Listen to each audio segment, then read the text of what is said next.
कहानी शुरू हो जा किसी माया की कहानी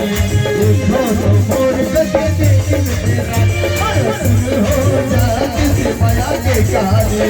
देखो तो मोर गति देख तेरा मैं हो दीवाना मैं हो दीवाना ते बन जा मोर दीवानी देखो तो मोर गति देख तेरा शुरू हो जा किसी माया की कहानी देखो तो मोर गति देख तेरा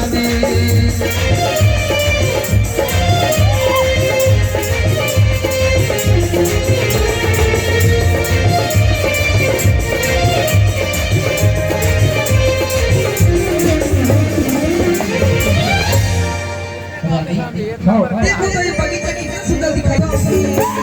झूले बोल झूले